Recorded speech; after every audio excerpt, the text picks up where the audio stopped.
I never thought integrity could put a target on my back. When I joined Crestline Tech, I just wanted to build something real. A job, a reputation, maybe even a house someday.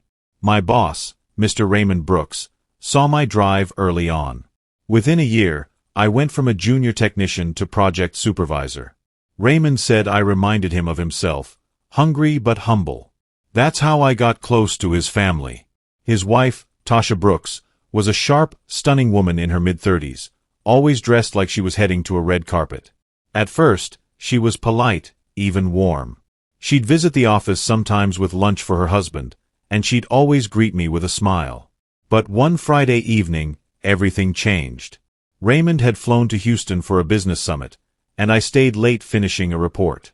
Around 8 p.m., Tasha showed up at the office with a food tray. "I figured you'd still be here," she said, stepping into the dimly lit workspace. I stood up, surprised. "Mrs. Brooks?" Thanks, but you didn't have to." "Oh, please. Call me Tasha." She laughed softly, setting the food on my desk. "Raymond always says you work too hard. I wanted to see for myself." Her perfume filled the air, sweet but heavy. She leaned against my desk, eyes trailing down my shirt in a way that made me shift uncomfortably. We talked a bit, mostly about work. But as the night wore on, her questions got more personal. "You got a girlfriend, Derek?" she asked, tilting her head. "Not right now," I said carefully. She smiled. "A man like you should. You're disciplined. Handsome too." That's when I realized what was happening. I chuckled nervously. Tasha, I respect you and Mr. Brooks a lot. I wouldn't want anything to make that awkward." She looked at me for a long second, then smirked. "Not every woman who compliments you wants something, Derek." But her hand lingered on mine before she left. That night, I couldn't sleep. Something told me this wasn't over. The following week, things at work seemed normal again. Tasha's visit felt like a strange dream I wanted to forget. But she didn't forget. It started with small things, random text messages. "Hey Derek, thanks for working so hard for my husband." Then another, "Hope you're eating something tonight. You can't pour from an empty cup." At first, I replied politely, keeping it professional. "Thanks, ma'am. I'm good." But the messages didn't stop. One evening, she sent a photo, not indecent, but close enough to make my stomach tighten. She stood in her kitchen, wearing a silk robe, holding a glass of wine. The caption read, "Long day. Wish someone could keep me company." That's when I stopped replying. I deleted the thread immediately. The next day, at the office, Mr. Brooks called me into his glass-walled office. He was all smiles, proud of our recent client win. "Derek, you're making me look good out there," he said, slapping my shoulder. "My wife says you're always polite, always helpful. Keep it that way." I forced a smile, nodding. The irony cut deep. But by the end of that month, Tasha escalated. She called one Saturday morning. I was home doing laundry when my phone rang. "Derek, it's Tasha. I'm locked out of the house. Raymond's not back till tomorrow. Can you come help me, please?"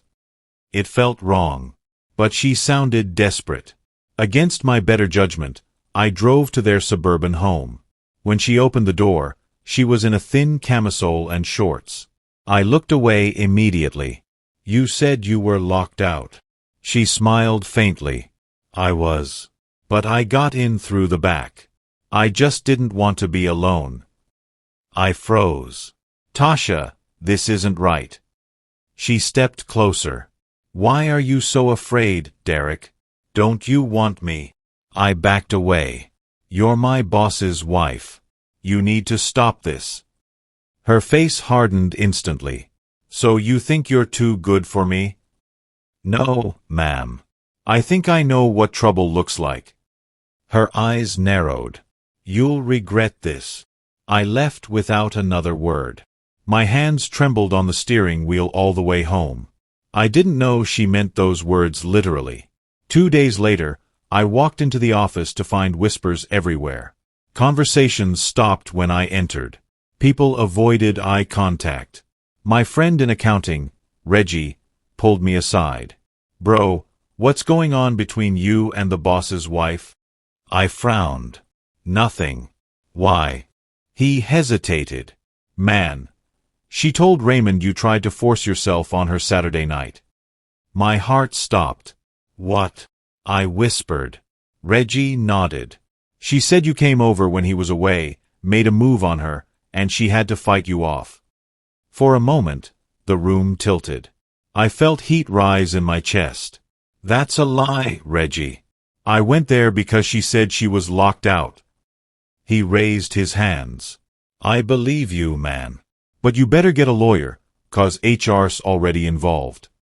By noon, I was in a meeting with Raymond, 2 HR officers, and a company lawyer. Tasha had filed a written complaint. She claimed I showed up uninvited and acted inappropriately. I told them everything, from her texts to the night she invited me over. But I had deleted the messages, trying to protect myself. That mistake cost me everything. Raymond's eyes were red with anger. "Derek, I treated you like a son. And this is how you repay me." "Sir, she's lying," I shouted, desperate. He slammed his hand on the table. "Get out. I don't want to see you in this building again." That was it. Just like that, my job, my reputation, my peace, gone. The next week, rumors spread across Atlanta's tech circle. I couldn't get another job. People looked at me like a predator. And all I kept asking God was, why me? Losing my job was one thing. Losing my name, that broke me. The following weeks were a blur of rejection emails and cold stares. People I had trained avoided me like I carried a disease. I could barely sleep.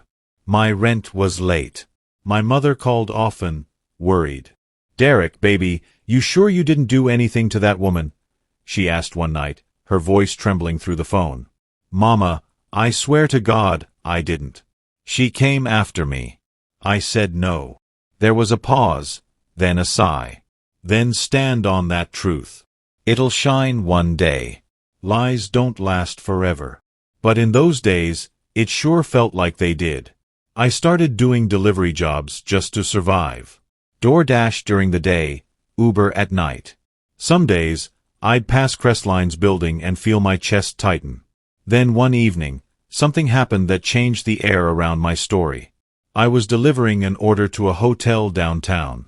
When the door opened, I froze. It was Tasha. She looked startled at first, then smirked. Well. From tech leader to food delivery. Life humbles, doesn't it? I clenched my jaw.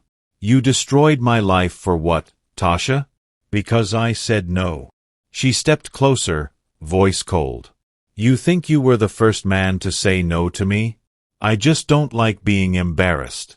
"You embarrassed me." I shook my head, my voice low. "Someday, the truth will find you." She laughed softly.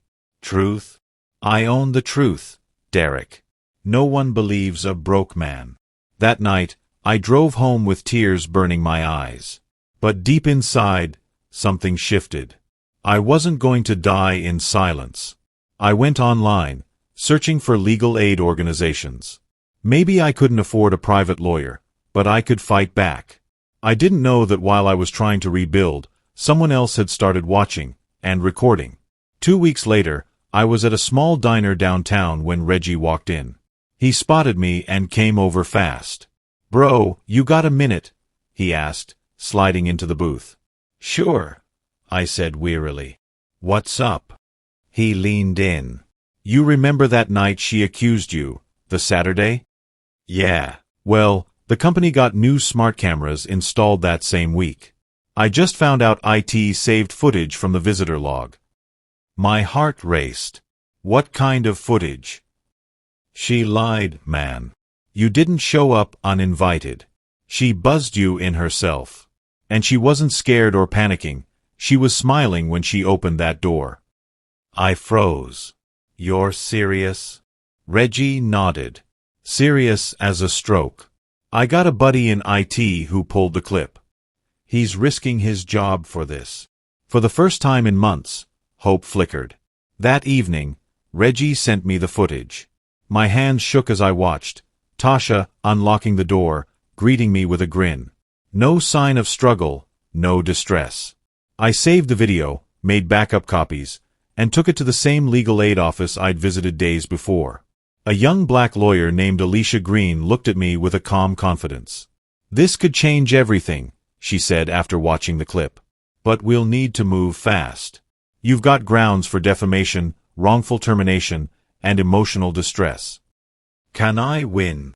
I asked, voice low. She smiled slightly. "You can fight. And that's a start." For the first time in months, I felt the ground under me again.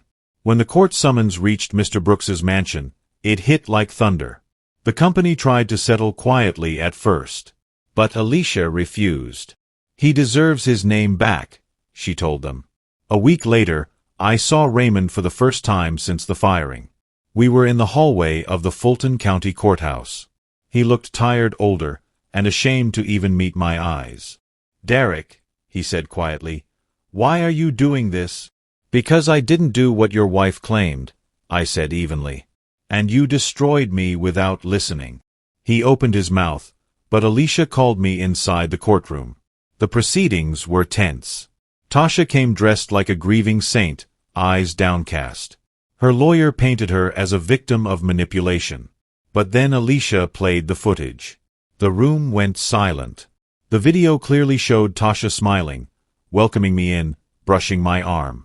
Then, a frame of her pouring wine for herself, alone, long after I left. The judge's eyebrows rose. The jurors shifted. Tasha's lawyer tried to object, but Alicia held firm. "Your Honor, this footage directly contradicts every detail of her written statement." By the end of that week, the case had turned completely. Crestline Tech offered a public apology and a settlement. But more importantly, Raymond confronted the truth, and his wife. The courtroom was heavy with tension. You could almost feel every heartbeat when the judge asked Tasha, "Mrs. Brooks, would you like to explain this footage?" Her lawyer tried to whisper something, but she brushed him off. For the first time since the trial began, her confidence cracked. She looked smaller, her face pale under the bright lights. I don't know what happened," she muttered. Alicia pressed gently. "Mrs. Brooks, did Mr. Miles force himself on you that night?" Tasha's lips trembled. The silence stretched. Finally, she whispered, "No." The entire room gasped. I closed my eyes, every muscle in my body trembling. She continued, voice shaking. "He didn't touch me. I made it up because I was angry. He rejected me, and I couldn't stand it." Raymond stood slowly in the front row, his expression unreadable. The judge leaned forward. "Mrs. Brooks, are you aware of the damage your false claim has caused?" Tasha broke into tears. "I'm sorry. I didn't mean for it to go this far." Alicia put her hand on my arm. "You did it, Derek. The truth's out." I didn't even realize I was crying until a tear hit my wrist. Months of pain, humiliation, sleepless nights, all melting into quiet relief. The judge cleared his throat. "Case dismissed. Mr. Derek Miles is hereby cleared of all accusations. Crestline Technologies will issue a formal apology and full compensation for wrongful termination." I walked out of that courtroom feeling like I could finally breathe again. Raymond caught up with me outside. His eyes were red. "Derek, I don't have words." I turned slowly. "You believed everyone but me, sir." He nodded. "I know. And I'll live with that mistake." He reached into his coat pocket and handed me an envelope. "It's not enough for what you lost, but it's something. And," he swallowed hard, "I'm divorcing her. A woman who destroys a man's life for her pride can't stay in mine." I looked at him for a long moment. "I don't hate you, sir. I just learned what people will do when truth gets uncomfortable." He nodded again, silently, and walked away. That night, I sat alone in my small apartment. The city lights outside flickered like quiet applause. My phone buzzed, a message from Alicia. Alicia, you're free, Derek. What's next? Me, start again. This time, on my terms. I smiled faintly. Maybe it wasn't victory in the loud sense. But it was peace. A few months later, I started a small cybersecurity consultancy from my apartment. The same people who once avoided me now reached out for advice. Word spread fast that I was back, but this time, independent. Alicia became one of my first clients, helping me structure my business legally. We stayed in touch, and slowly, that professional bond became something more. One evening, while we were having dinner, she looked at me and said, "You know, sometimes pain isn't punishment. It's preparation." I smiled. Then I must be very prepared. She laughed softly. Maybe for something greater than you think. Her faith in me helped me believe again. Not just in myself, but in second chances. A year later, Crestline Tech invited me back, not as an employee, but as a consultant to rebuild their data protection systems. Raymond insisted. When I walked through those glass doors again, heads turned. But this time, there was no whispering, no shame. Just respect. Reggie met me in the hallway, grinning. Look who came full circle. I chuckled. Nah, man. Just walking straight again. Later that day, standing by the same office where I once lost everything, I realized something. Truth doesn't always shout. Sometimes, it waits. But when it speaks, it clears every shadow. I didn't need revenge. I just needed my peace back, and I got it. So when people ask me why I didn't just give in that night, I tell them this. Because sometimes saying no is what saves your soul, even if it costs you everything first. And if there's one thing I learned from it all, it's this: integrity doesn't protect you from storms. It teaches you how to stand through them.